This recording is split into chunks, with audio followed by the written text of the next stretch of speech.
So I'm 5 months into my Marpie treatment, about to be on my 6th month. I started in July, and honestly, it's gone way different than I would have anticipated. I'm gonna tell you things that I should have done, and then things I actually hope to get done before my treatment is over. So first and foremost, I'm actually done with the expansion phase. I'm in the braces phase. But to be honest, I actually wanted to keep expanding a little bit more. I expanded around 6 millimeters, which is awesome. But according to like multiple doctors, even my core orthodontist when we started, they were all mentioning 8 millimeters is the ideal goal for you. But it was kind of my fault that we didn't reach that because I slowed down on the turns, and by the time I went to my checkup to lock the expander, my ortho said, you know what, you're good.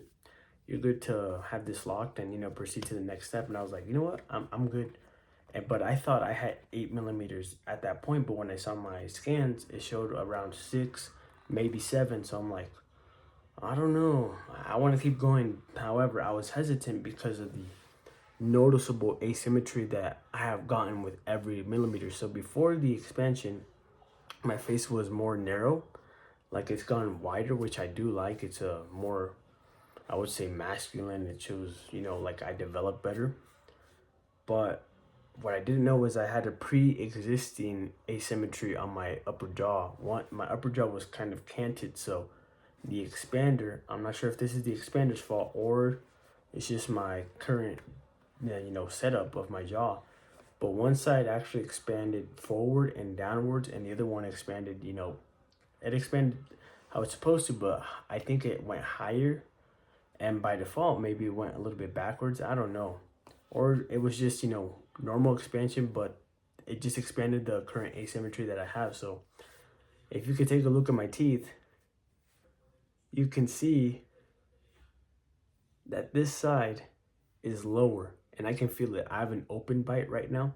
I can only feel this side of my teeth touching, not this side.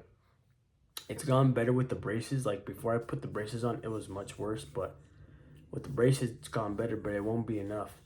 And I don't like how I look right now with the asymmetry because it looks like I have a, like I'm losing, like, when people lose their nerves and function on the side of the face, it starts to draw, sag down. That's kind of how I have this thing going, where this side's a little bit lower, so it's like that. To me, I notice it, but maybe to others, not so much. But before, I didn't really have that. If you go back to my previous videos, you couldn't tell really. I never noticed it until now. So, also, what I hope that's gonna happen is they're gonna put TADs here, like more screws into my mouth, of course, and it's gonna pull my upper teeth up so it can match this side.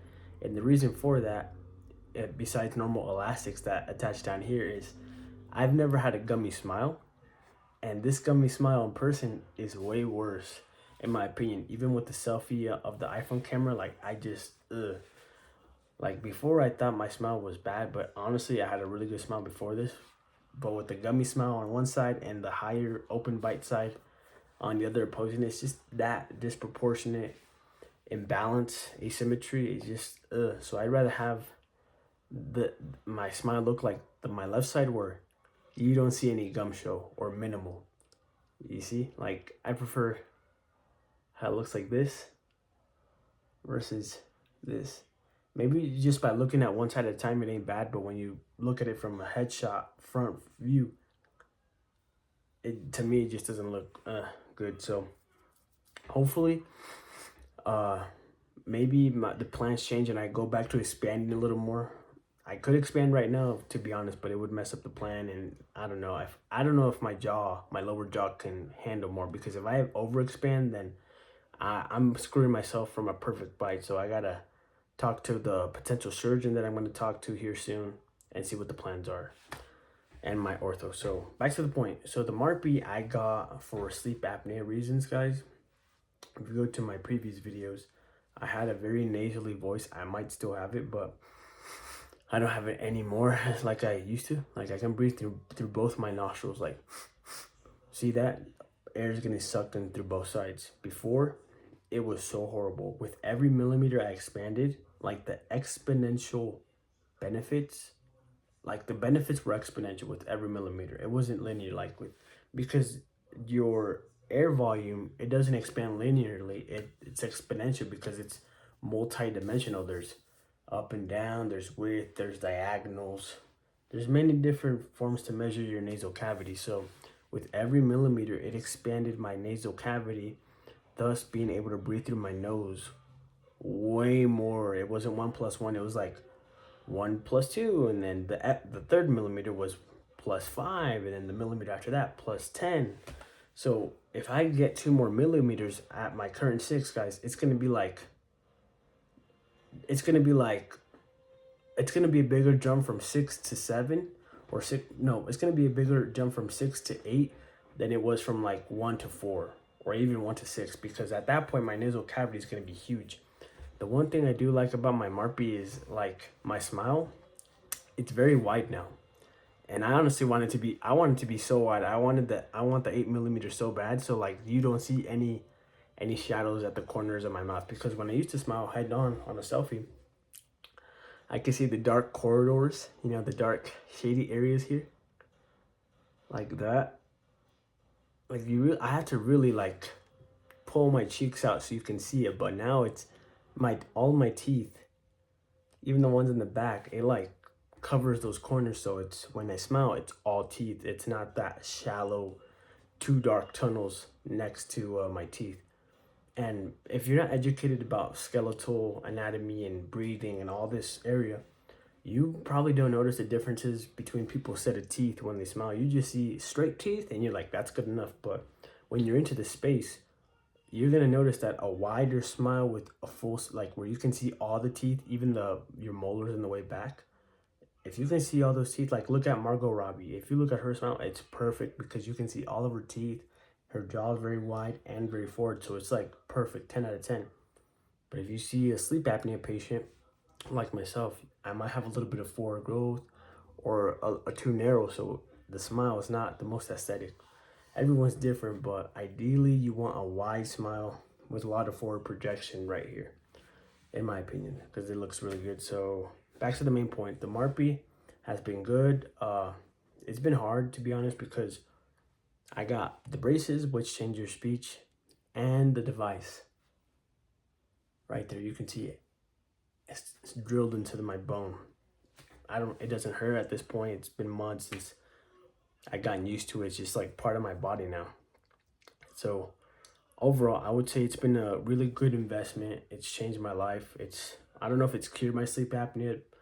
It probably hasn't, because my sleep has gone better, but I still rely on the CPAP. I don't know if it's placebo, but I just wear the CPAP because even though I slept pretty good without having like nightmares or like waking up in the middle of the night gasping for air like I used to, I still don't feel fully rested. Like even though I made strides in my breathing and overall like just that in general, I still feel like I'm at level 2 now. And there's like this level 10 of breathing that everyone who developed normally is experiencing, which I haven't. And I know I still have maybe some sort of sleep apnea because when I'm out during the day just walking, all of a sudden I get tired and I start to yawn. I start to like take deep breaths of oxygen because maybe I'm not getting enough oxygen. So I'm starting to fall asleep, because I'm lacking oxygen. So hopefully I get all the answers I need on this upcoming visit with the maxillofacial surgeon and see if I need to do more expansion. I'm actually going to push for more expansion with 8mm. Like ideally, I just want to get to the 8mm, see if it's possible with my bite. Because if my lower jaw can't match my upper set of teeth, there's no point on doing the extra 2mm, to be honest, because then my bite's always going to be off. I'll have to shave bone, and that's just a whole lot of money, more time investment that you don't really need to do. Just probably get as wide as possible with the upper jaw. Get the most expansion, but remain having a good bite. That's the ideal. But the only con to that is if I expand 2 more millimeters, the canted smile that I have right now, it's gonna be more pronounced.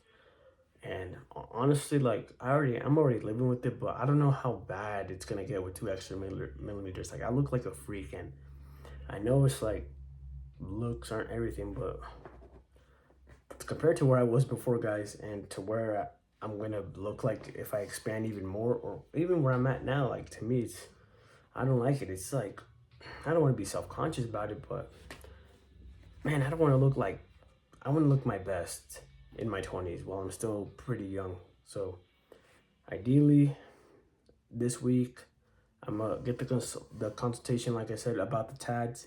I'm gonna see if it's better to pull this set of teeth up or just do the normal rubber bands, pull everything down, and then adjust everything with jaw surgery. Either way, I'm considering jaw surgery to, get rid of sleep apnea once and for all, knock it out of the ballpark, home run. But Marpie, should you do it? Would I do it again? Honestly, I would do it again. Maybe with a different provider. If I don't know, because I like my current provider. However, maybe I would have gone a different route. Just knowing what I know now, uh, just getting more opinions. That's all I gotta say. I got 2 opinions by the 2 providers that I found. They're both great. It was hard to choose a decision, but ultimately I made a financial decision with the provider I'm at. It was much less expensive, like $3,000 less expensive. Both seemed really qualified, but I don't know. Maybe I don't know if I had had the same result that I have now with the other provider. Maybe the Marpie would have been better placed, and I wouldn't have this dilemma right now with the open bite. But it seems like it's common where you get an open bite when you do expansion like this, because this is still, relatively speaking, this is still in its early stages of development. There's an FME coming out. There's more expansion devices. However, in my opinion, this is the best one because it's proven. I'm a living testimony where it'll improve your breathing.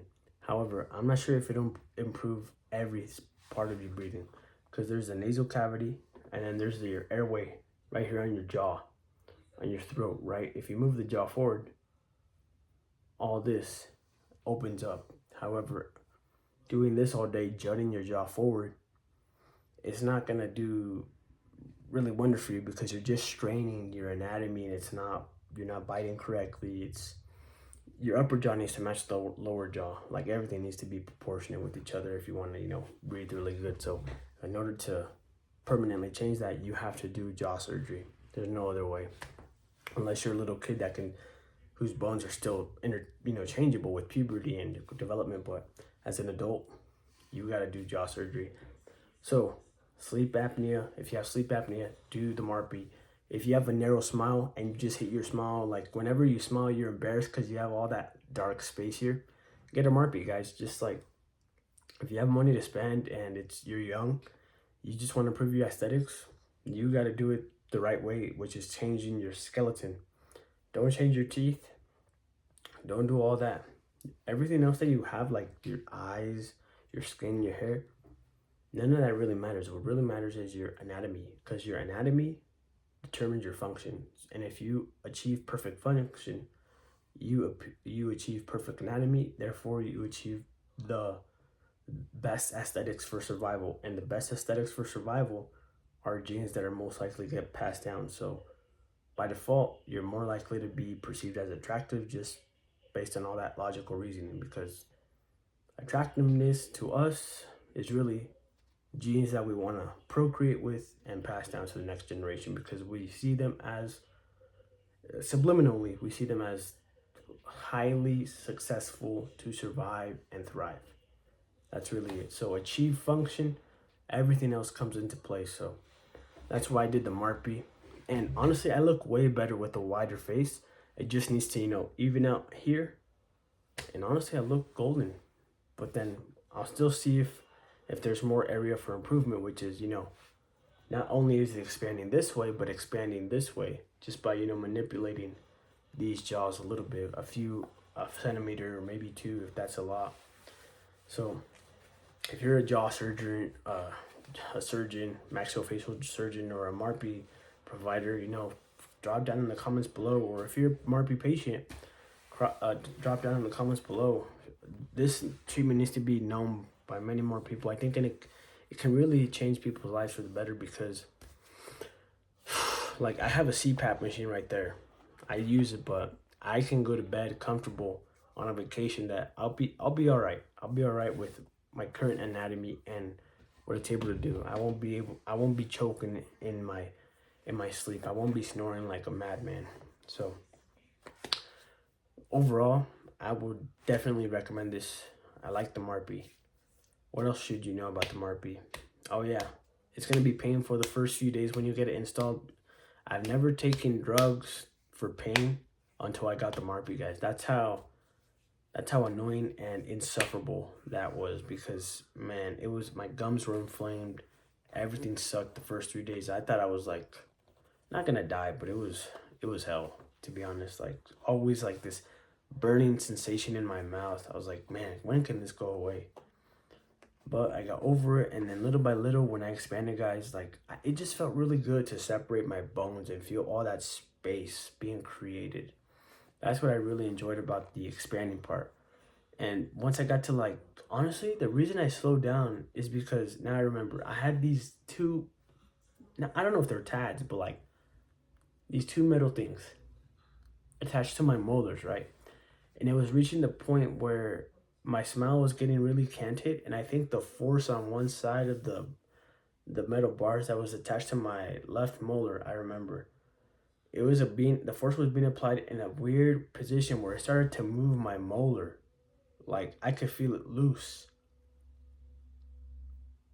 I don't feel that molar loose anymore, but like at that point the force was being applied mostly on the molar, and I don't think I was really expanding much on the bone on this side anymore, and it started to hurt, so I slowed down the expansion. To be honest, if I were to do this all over again, I would have just told the ortho, hey, cut off these bars, because it's the most of that force is being applied to my teeth, and I don't want to feel that. And the moment the ortho took out the bars, I literally I felt all that pressure that was applied to my teeth go straight to my skull, straight to my face. I'm like, man, what have I been missing out on? But thank goodness that I was able to like expand a little more without the bars attached to my teeth, because that was a game changer. And I ended up like at around 6 millers according to the latest scan. And to be honest, guys, I could say F it right now, because I got the wrenches right here to just yank it. Honestly, and I need 6 more turns. 6 more turns to definitely get 8 millimeters. Probably 5 more, because I always had to like a little extra turn, I believe, after my latest scan, which was like 3 or 2 months ago. So I'm probably like at 6 point something, 6.5, maybe 7. So if I do at least like 6 more turns, I would definitely be 8, and I'll be like set, no more turns for sure. But it really made me wonder, because the other day, this is off topic, but supposedly my expander every 3 turns was 1 millimeter, and I documented 24 turns, and so therefore that should be 8. But the other day I heard the ortho tell a kid patient their expander might be different, but I heard that every 4 turns was a millimeter. So when I did that math, it was really 6 millimeter. If that information was correct and applied to me, that means I really expanded 6 millimeters. And according to my latest scan, the ortho assistant said I expanded 6 millimeters. So maybe that my ortho was incorrect and was trying to protect me from expanding too much, so I wouldn't mess up my bite. Who knows? I'll have to ask the surgeon and get his input, and the endodontist, because I'm gonna go see the endodontist here soon for the TADs, to see if like, well, maybe if they have research on that, like is my bite can handle it more. Honestly, the ortho would know, and the endodontist wouldn't know. Only the surgeon and the ortho would know if I could expand a little more. But if I'm able to expand more, guys, I'm definitely gonna expand more. To be honest, like just looking at my bite, this is kind of disgusting, but let's just take a look at it. I feel like, given how it's set up right now,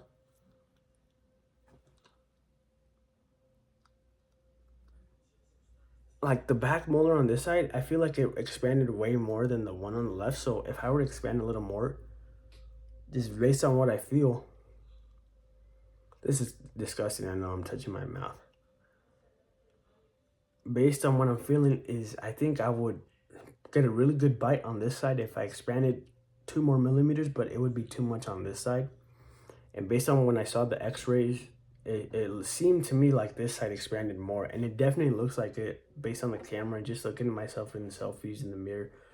It feels like my right side developed way better than my left side, which ironically I thought was the opposite before I started treatment. I thought my left side was much more developed, but it's really my right side now that I look at it in a different perspective, because it's grown more forward just on the bite, just like where my canines are placed. And based on how my back molars are, like, I definitely feel like this side is a little more protruding, more out. But either way, guys, I'm gonna do everything possible to get the most airway volume and get still a really good aesthetic bite. Function first and then the bite second, really. But the only thing I will not, 90% do not want to compromise is my smile showing a gummy smile. You know, like, gummy smile to me is just not it. I've always had like just teeth showing when I smile. Out of all the things on my face, though, one thing I never doubted that was bad was my smile, because I never showed a lot of gum show. It was just like straight white teeth. It was narrow. It was narrow, relatively speaking, but it was just all teeth show, and it was all white. So I was always the biggest smiler too. So now that I got this like ugly canted thing that going on, I'm like, I can't really smile like I used to, because it's like kind of ugly to me. And even though it shouldn't be that way, it just doesn't feel right to be showing like gummy two-face, you know, teeth, gums. It's just not it to me. And I don't want to have an all gummy smile. Like, think about it like this: if you have an all gummy smile, not a strong jaw, not a strong mid face, where are you winning? Because if you don't have any of that, it's gonna support it's not gonna show your eyes really well. And if your eyes are like not looking straight, perfectly straight on both sides like mine deviate just a little bit, then you're cooked. And then imagine if I was balding, oh, I'd be cooked big time for sure. This is a little rant, and aesthetics are just as important as function, because they're really one and the same. If you got perfect function, you're likely to have perfect aesthetics. Or let's say optimal function. Optimal function in every regard of bite, breathing, movement, posture. You're 99.9% going to have perfect aesthetics for whatever race or genetics you've been given. So I don't think it's vanity, guys. Looks and function are really just two different parts of the same coin. So master one, invest money in improving one, and the other one will improve, right? So like, if you got an ugly nose, a big dominant nose, you probably don't have a big dominant nose. You just have a small face, like a small jaw here, that's put back and narrow. So what you really need to do is have a jaw surgery where they bring it forward, these jaws, and by bringing them forward, it's gonna upturn your nose, make it look more, you know, smaller in a way, more upturned, less like a witch. But it's gonna balance your whole face out, because your jaws are gonna start to overpower the lower third and mid part of your face, that your nose is gonna become less of the attraction. It's gonna be, you know, proportionate. If that makes sense. So yeah, Marpie is great. Get it, guys. Mine was like $6,000. Easiest $6,000 I ever spent, because it was the moment I knew it was a possibility to get it. I was like, this is for my health. This is a lifelong investment. A lifelong investment that's going to change my life for the better. Easiest $6,000 I ever could have spent. And it's a tax deduction for my business, so let's go. And yeah, guys, thanks for watching. Get a Marpie. Have any questions, drop them down in the comments below. Next video is about sleep apnea too, which I will relate a lot of the information here on that video.